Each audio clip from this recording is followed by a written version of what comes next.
2 months, I don't know, maybe 3 or 4 months away from the transition, and Tom Gilmore had just let some people start selling posters on the side of the building next to the Hellman building on Main, just next to that giant parking lot. And all of a sudden, everyone decided, oh my God, you can sell stuff on the street in Art Walk. Like before that, there was nothing. Why, you mean Tom Gilmore just did something cavalierly and created a huge problem and then never took any responsibility for it? I don't know, but I know that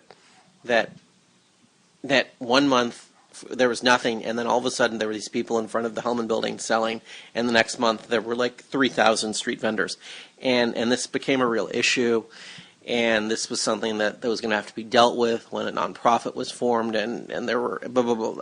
Anyway, so Burke Green said to me, I really want to be proactive in addressing this while I'm still in charge of the Art Walk, and I want to hand you over an engine for dealing with street vendors, which has been proactive, so I need you to write a letter and hand it out to all the street vendors next week at Art Walk. This is like 3 months before I took over.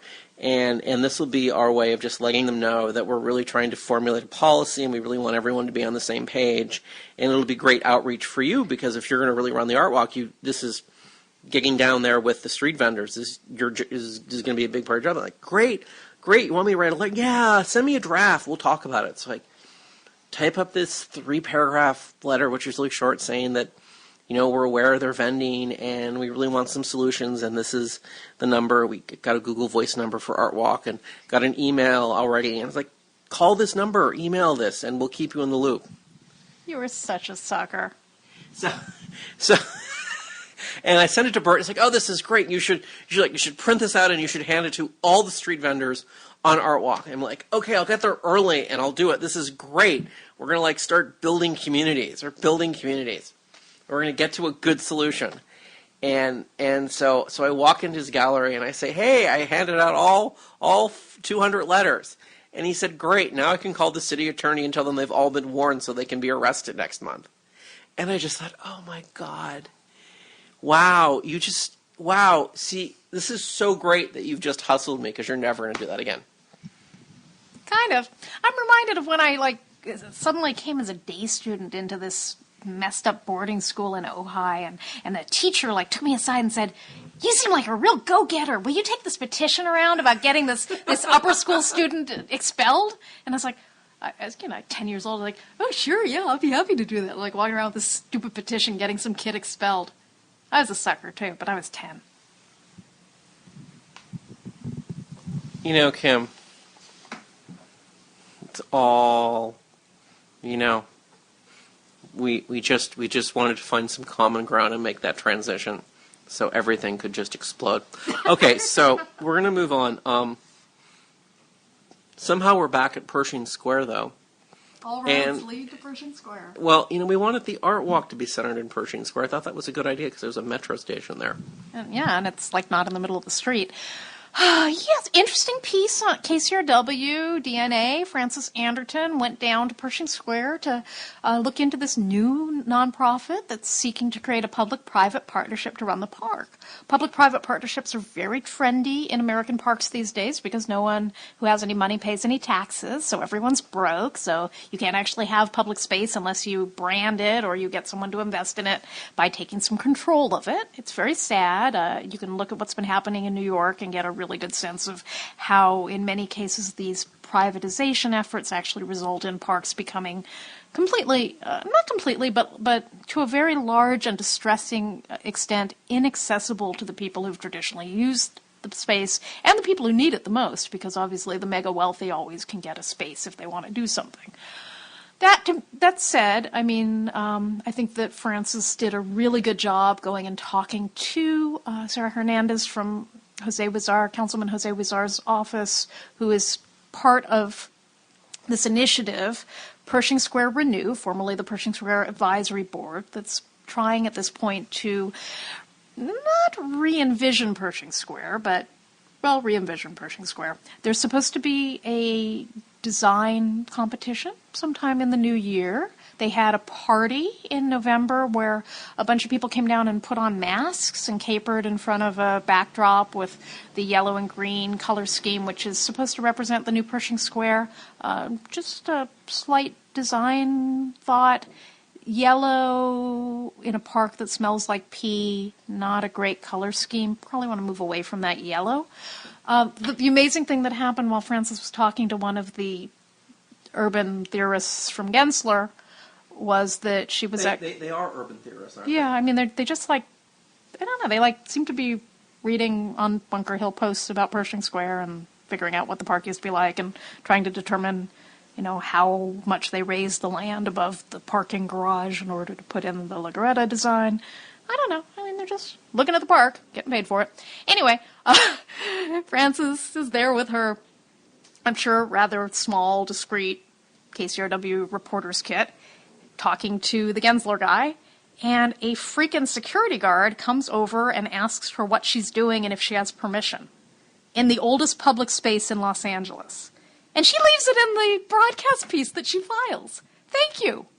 And she turns this into the question, what is going to happen to this park if all of these wealthy entities that surround the park are compelled to invest in it, to transform it again? Are they actually going to cede control back to the city? And at what point is the control actually going to be taken away from the city of this oldest public space in Los Angeles, which was only given as a public space because it was a swamp? They're really good questions. Nobody really seems to know the answer. I mean, I think there's a lot of goodwill surrounding this notion. Everybody wants some good public space in downtown. Nobody wants Grand Park to be the only large functioning public space. The city is trying to build its own little annex to Grand Park right next to it. They've cleared that piece of land. Now people are looking at Pershing Square again. But it really is a can of worms, and nobody knows what happens when people with money get involved. I mean, we've heard from some of the powerful players downtown that, hey, if we kick in, we want to control who can be in this space. And I believe the quote, which will remain anonymous, is, fuck it, we pay for it, we run it. Yeah. But what I found so fascinating when Pershing Square Renew posted about 150 photos from their late November evening party in the park, where everybody got in front of the photo ops with their masks and their signs, is some of the people photographed I recognized. I recognized them as very active members of Occupy LA, people who are in the park probably more than the security guards are, people who are very colorful, very odd, very opinionated, kind of loud. I don't know if these people who are being used in the branding of Pershing Square Renew are going to be welcome in this new park if it's controlled by these external entities, these bids, these real estate trusts. So it's a really interesting time for downtown LA, for public space, for Pershing Square, a park we love. And I'm just sending a shout out to Frances Anderton, because it's not what you would expect from a radio piece to leave in a security guard hassling you for recording and then make that a pivot of the narrative of the story. But I think that is the story of Pershing Square, and it's not the first time we've seen something like this happen. We've experienced similar things ourselves. It's a quasi-public space at this point, and I think it's something people need to recognize and talk about.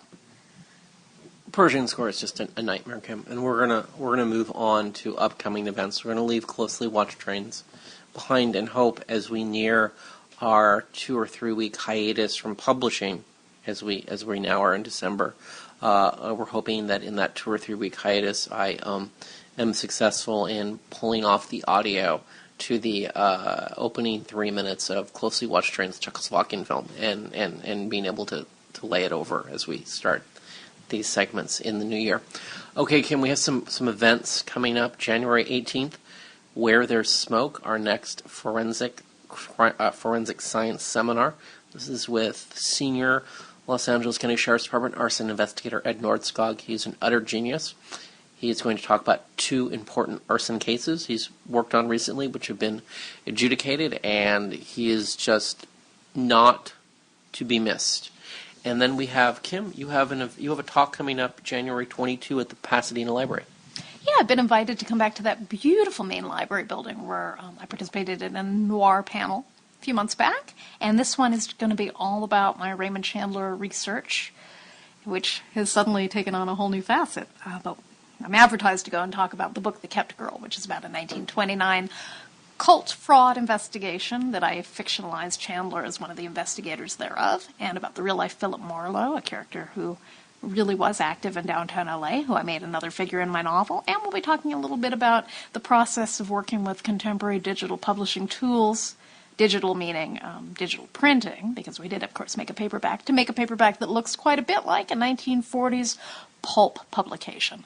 So it should be a lot of fun. It's going to be free, beautiful National Register room. Come down to the library Thursday, January 22nd, and you can find the link on the lavatransforms.org website. Good. Okay, Kim. Thank you. So let's get into the interviews. So we're going to interview Steffie second and Louise first. So I'm going to introduce Steffie first. Okay, Steffie Nelson is a writer. She writes for a lot of great publications. We're going to put your website up. You can look at all of her articles she's posted.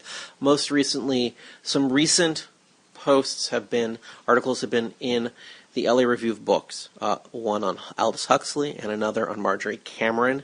And these two people form some hooks on which we'll use to scale the face of her definition of cosmic Los Angeles. Wallace Berman, I think she really brings it on home with Wallace Berman, who is a seminal figure in this. So I'm going to leave it at that. It's a great interview. We get into everything. I'm looking forward to this book. This is, and just not, I don't think I'm giving anything away. I think this is something she's working on. So this is she's been pulling all these threads together, and this is a great way in this interview to pull them all together and show how they connect, this golden thread. And so we'll get to her after we interview Louise. Okay, and so Louise Ivers, PhD art history, professor emeritus in the art history department at Cal State Dominguez Hills. Let me get this. I'm going to read this so I get this right. She sits on the chair of both Long Beach Heritage and the Historical Society of Long Beach. The Historical Society of Long Beach has published her book, Long Beach: A History Through Its Architecture. It's a great book. Kim, she's so great. Yeah, well, now we have a new friend. We just go down to Long Beach, and she hops in the car, and we go out and have adventures, and she knows everything. She knows what all the vacant lots used to be. It's good to have a friend like that. So our life. So, our life is, really simple. So you and I get in the car, and we're just like, oh, God. Everything is being torn down. And then sometimes Nathan's in the car, and he'll, stick his finger up his nose and say, I hate everything.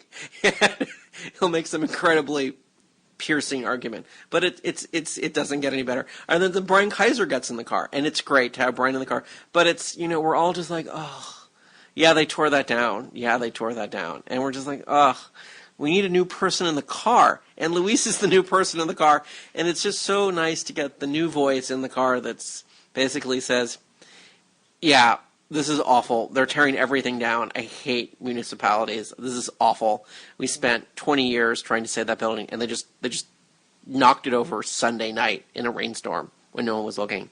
But it's so great to get a new voice in the back seat, and Nathan is happy to have a new friend to talk about Trinian Williams with, because I can't talk to him about Trinian Williams.